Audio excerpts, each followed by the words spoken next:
Ó como se lava um ventilador. Em vez de ficar passando paninho, que não resolve bosta nenhuma, eu acho, né? Ó como que eu lavo. Meto água mesmo.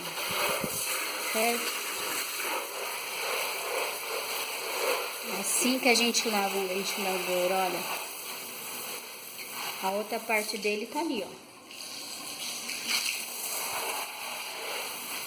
É assim que a gente lava um ventilador.